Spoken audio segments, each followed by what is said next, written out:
All right. Welcome to this week's episode of Cybersecurity Unfiltered or Cyber Unfiltered. We're still not entirely sure because we can't pick a name. I'm here with Matt and Bob. Matt is it's been a struggle for Matt. He's back. Yeah, he's back, but it's been a struggle. So it's been a week. Life happens. Oh man. Well, not just that. We were green rooming it up right before this, talking about some stuff, and there's been some issues today. Listen, just because I have two laptops that can't connect and my cell phone connected and the battery died and I went back to a different machine doesn't mean I'm having trouble. Somebody get me the IT guy. Look in the mirror, dude. I know a person or a couple. No matter how bad of a day that we're having though, if you have a SonicWall VPN on a current generation SonicWall and your users are connecting, you might have a worse day than all of us. Another firewall issue. Yeah. Well, and what's different about this than last time? Because last time we were talking about older versions. Not anymore. Yeah, this is a currently happening 0 day that SonicWall doesn't know how to stop right now. They told people to turn off VPN for their clients. So if you have a SonicWall VPN and it's current generation 7, and you have the SSL VPN enabled, you're told to turn that off. So what's actually happening? That's the interesting part. If you want to go timeline wise, let's go back to. No, I'm more. I was more thinking for people that are listening, if they have if they have a SonicWall, they may or may not be using the VPN features. Their IT support guys might have it turned on for their own access.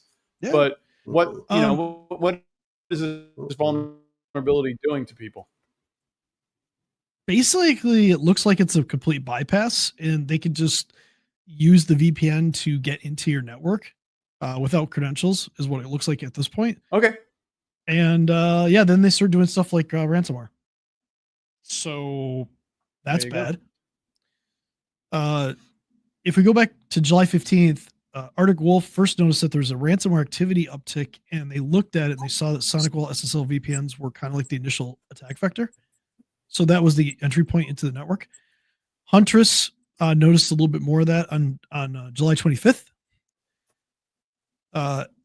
In late July, Arctic Wolf again had multiple pre-ransomware intrusions, all originating from SonicWall SSL VPNs.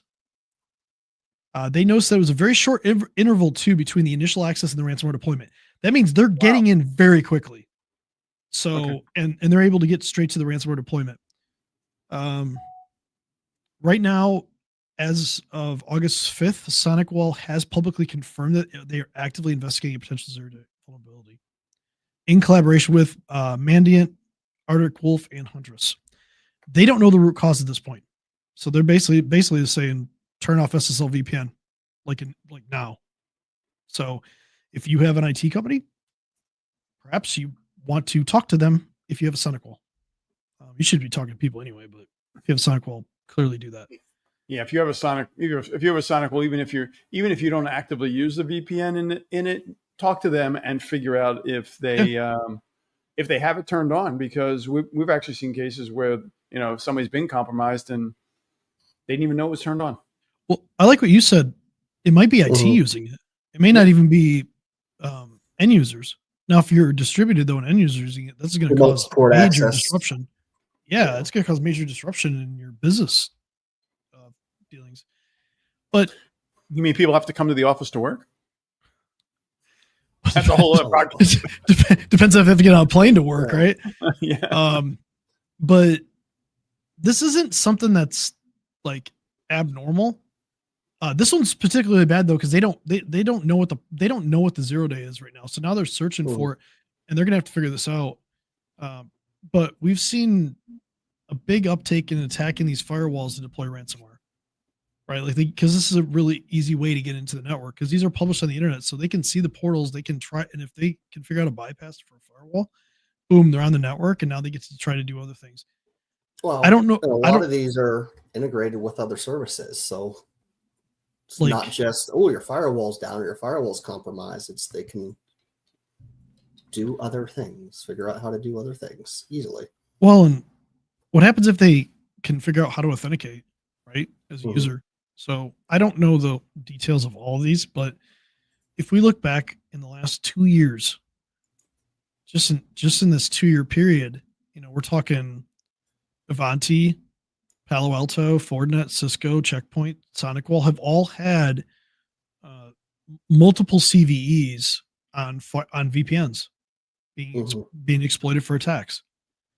Avanti is like far and away the most. They have like 5. Wow.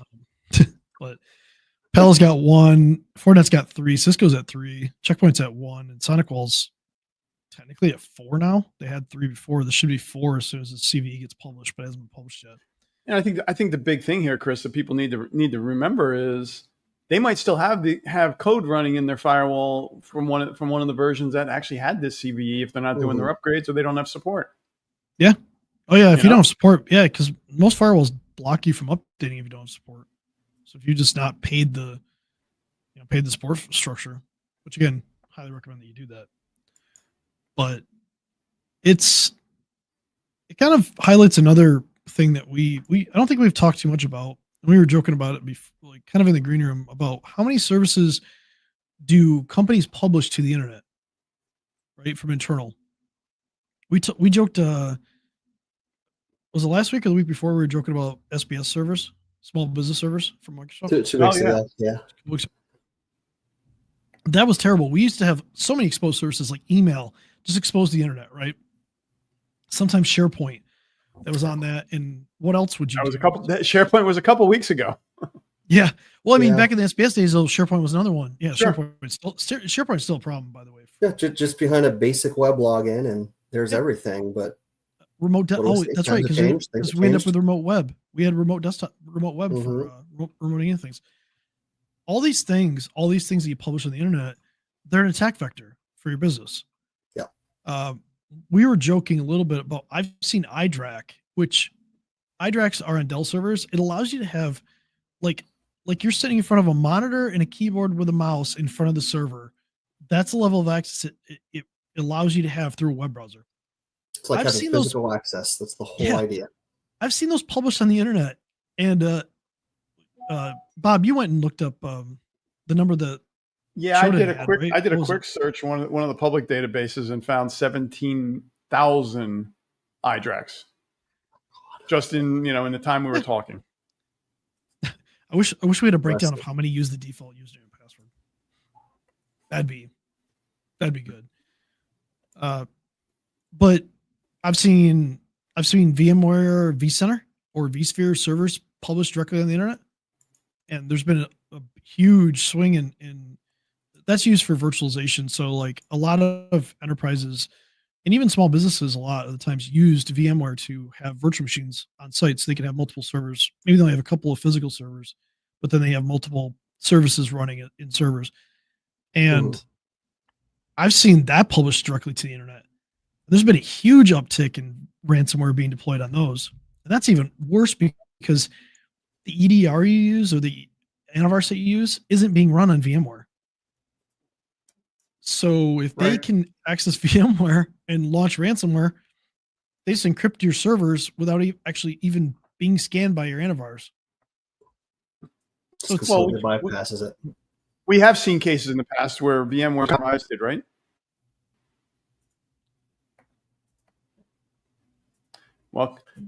Welcome to streaming. Yeah.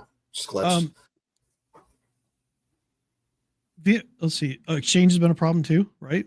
Microsoft Exchange being published. Obviously, a lot of us have moved to 365, but we go back to people that are still publishing RDP. They're out there, and they put it on special ports so no one sees it. But it's so easy to find, except for all the ones that spider the internet. So these are the types of things that happen, right? Services get published on the internet. SSL VPN for your employees to connect in to do work. That's all exposed to the internet. When you have a vulnerability like this, or you have any kind of vulnerability, it can lead to just like devastation in a company. And these are simple things that just to look at and make sure that you're minimizing how many things are published to the internet. Like, I'm trying to think of like other services that people would have right now. I know I've seen license servers publish to the internet, which is scary.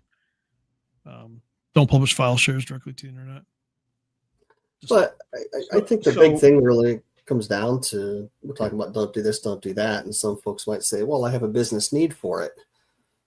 But then, right, you really don't typically. The world doesn't need to see it if your employees need to see it. And there's ways to protect it without exposing it to the internet. Mm-hmm. Right? There's ways to grant you access into a network. And historically, VPN's been that, right?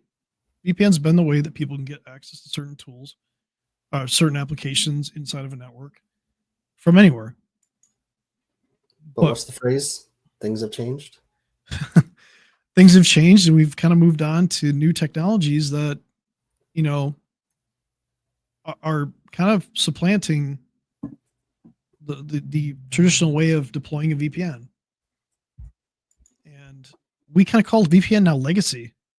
Think about that. It's a legacy. Yep. It's a legacy technology for client access. Cutting edge becomes old. Fair. Like me. So we're all old. One of the things that it's moved to is something called SASE, and that's Secure Access Service Edge. And you'll have to tune in next week though when we talk about that. We're going to cover this whole big discussion, isn't it? Yeah. Yeah, this is going to be a bigger discussion, but we'll talk next week about what you can do to replace your VPN to move to a more secure cloud native infrastructure that allows you to expand, you know, to basically expand your security and keep your business safe. Mm-hmm. Yeah, I tend to tell people, you know, that the VPN solution they have, it's legacy, and in fact, you know, once people get into the VPN, they got access to everything, and because of the way that many people have put these things together. And you know, do you really want the servers that your kids have been connecting to on that PC that you're now trying to use for work connecting to your office network? It's kind of all or nothing. Boy, we can go deep with this. We'll have a deeper dive on SASE next week. Yep. You guys have anything that's happened last week? Just to finish this off, a little personal update. No, stop in for SASE, and we will try and provide some more education and options, because we're probably going to see more fallout this week of people that didn't heed the warning from SonicWall. Mm-hmm. Yeah, so we might hear about a few more breaches. Do us a favor, drop us a line, drop us a comment. Are you using a VPN of any sort in your business? Well, client VPN, not necessarily site to site, but do you have to have a VPN to connect to your company? Or are you? And if you walk into the server room in your office and you see a SonicWall device and you don't have an IT guy because it was installed years ago, reach out to one of us and let's talk, because the risk is real. The old devices are what's vulnerable, and we're here to help. Yeah. So you guys have a good rest of your week. We'll talk SASE next week. I do have an Australian cattle dog, and he's very sassy, but this is a different type of sassy. So I'll leave you with that. I see what you did there. Uh-huh. All right. Till next week, gentlemen. Till next week, guys.